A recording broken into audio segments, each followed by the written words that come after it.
Hello, Graham. It's Elliot from Sky Sports News. How are you? I'm well, Elliot. Yourself? Yeah, I'm very good. Thank you very much. Just a week before Christmas. Can I start just by asking you, Graham, just a bit about team news? Tariq Lamptey was taken off, substituted late on in the win against Fulham. Is he okay? Have you got any other worries at all?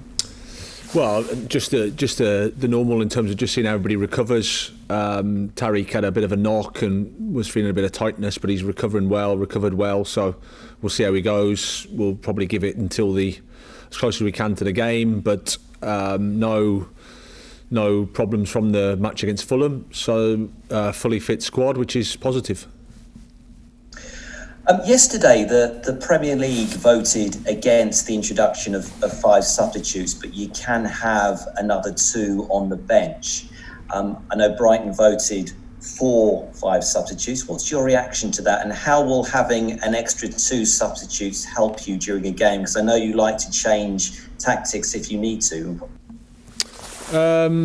Yeah, well, it is what it is. It's a vote, so we're in a democracy and people are entitled to vote how they want to vote. We get on with it regardless of what the decision was, from my perspective. It's an extra 2 on the bench, which is positive, I think, for the group in terms of there's a couple more players that are involved in a match day. And then, like you say, there's more options. Sometimes that's good, sometimes it's not. But most of the time, like I said, I get on with it and do my best. Could I ask you about the goalkeeping situation? It's a great chance for Robert Sanchez to make his Premier League debut, home debut, I should say, on Sunday. What does Matt Ryan have to do to get his place back? Well, it's like anything. I think train as like I know he will, which is at 100%, which is what he does every day. You know, Matty's been a top servant for this club. He's been a brilliant professional to work with for me, and I have the utmost respect for him. Sometimes you get a sense that for the team a different attribute can help, and I think Rob has those attributes. His potential is very, very high, and then it's our job to try and, like I said after the game, to try and help him fulfil that potential. So that's the situation. Is there a possibility that Matt has played his last game for the club? Well, I can't see into the future, to be honest. But I wouldn't say it's as extreme as that, no. And how excited is Robert Sanchez to make his home debut for Brighton in the Premier League? I haven't spoken to him about it, but I imagine he's looking forward to the game. Like you say, he's had 2 away matches. I think he's done well in both of them, but as always, you have to start again in this league. You have to prepare again and take the challenge on again, and knowing him, he'll do that. He'll have the support of us, that's for sure. And then let's hope that it goes well for him. And just going back to Matt Ryan, there has been a report to say that the club will be willing to listen to offers for him in January. Is that the case? No, I think you've got to be respectful to the professional and his career and his family and his situation.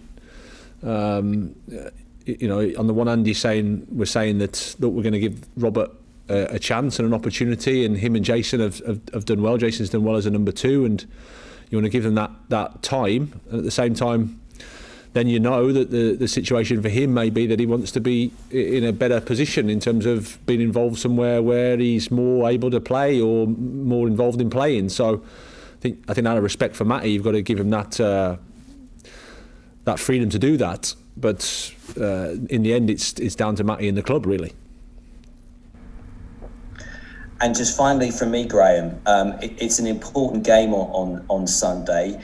Do you see this as a really important game for you to actually get a win at home. I know you've done very well away from home. You've picked up more points away from home in your travels with some notable performances, but you haven't got a home league win this season. How important is it that you get that on Sunday? Well, obviously we'd be delighted for a home win, and the sooner it comes the better. And if it comes against Sheffield United, then great, absolutely. As you say, it's an important game. I reiterate all the time that I think your next match in the Premier League is the most important. So we're looking forward to the game. Thanks very much, Graham. Best of luck on Sunday. Cheers. Hi, Graham. David from PLP. Hi. Can I just first ask you about the second half performance against Fulham and what positives you take from that and the game? I thought not just the first half. I think overall, I know the first half was a bit of a scrappy one, but I think probably expect that, but just because of how well Fulham were in, the moment they were in, and also our response from Leicester, where we were a bit disappointed. I think I was almost as happy with the first half in some ways, because I think you need to have that resilience, you need to have that stability in order to give yourself a chance in the game, to grow into the game, and we did that in the second half and had a few opportunities. Overall, I was delighted with the manner of the performance, the spirit, the personality. It gives us something to build on. To be honest, it's not like I would say, apart from the Leicester match, all of our games have been competitive. The Leicester game was a bit of a setback, and that's why it was important to get back on track pretty quickly. And I thought we did that against Fulham. You just talked about the importance of the Sheffield game. Is it equally important in terms of confidence and getting that upward spiral for performances and confidence in the squad? Yeah, I mean, winning games it helps everybody. That's everyone's the same. I'm pretty sure Chris will say the same thing at Sheffield United. When you're winning, the game becomes a lot easier. So from our perspective, we'll try our best. We know it's another tough Premier League match against a team fighting. Got the utmost respect for Chris Wilder and Sheffield United and what they've done and what they've achieved. From what I've seen, they could have had more points themselves as well. So this league is so brutal at times that that you can do a lot of things well and get punished, and we have to understand that and then take the challenge on every week and understand how important the games are and fight for every single point. Well, you've been lauded for sticking to your playing style and your ethos. Does the pressure put pressure on you? Does the situation put pressure on you to be tempted to change that, or are you adamant to stick to the way you want to play? No, I think you've got to be consistent. I think you've got to. There's no style that guarantees you a win. There's no style that says if you play like this, then you'll get the wins, because football doesn't work like that. You've got to try and work out what's the best for your players, for your in your ideas, and then try and make them work. Like I said, in football you can play the game in so many ways. There's no rights or wrong. There's no one way is better than the other. Everyone's just got to try and make their way work. And like I said, in the Premier League, it's very difficult because the opposition have got some incredible talent and good players. So for us, it's about trying to do as well as we can, and then keep those performance levels high. And then you trust that you can get the results you need. And finally, from me, you've talked about Robert Sanchez. Obviously, 2 Premier League appearances so far. We talked about Matt and Ryan. I'm not going to go there again. But what is it you've seen in those 2 games that has impressed you from Robert? Well, the things that we've seen every day. He's a confident boy. He's ambitious. His attributes in terms of his physicality, in terms of his ability to make big saves, aerially strong. He's got all the attributes that you need to be a top goalkeeper. What he's lacking, of course, is the experience. What he's lacking is the amount of games you need to be considered that. So until he gets that, it's just potential. and we have to just keep helping him. Thanks very much for your time. Thank you. Graham, how good was it to have Leandro Trossard back in the side? It seemed like a really disciplined performance from him as he returned to the starting 11. Yeah, really good, really good. He's had an injury that's probably, of course, set him back. So he's been working hard to get himself back in the right condition, and he's getting better and better. I think there's more to come from him. But overall, I thought he did well in the game, and he'll get stronger for that. In terms of Sheffield United, they don't obviously look that different aside to what they were last season. Is it difficult to sort of understand how a team can go with just 1 point, or is it quite possible in the Premier League? Well, it is possible because, like I said earlier, it's a brutal league, and if the margins don't go your way, then you can find yourself on the wrong end of results. If you look at their defeats, they're not getting beat 3 or 4 every week. It's narrow defeats. They lost in the last kick of the game against Leicester. I don't know how they lost against West Brom with the chances they created.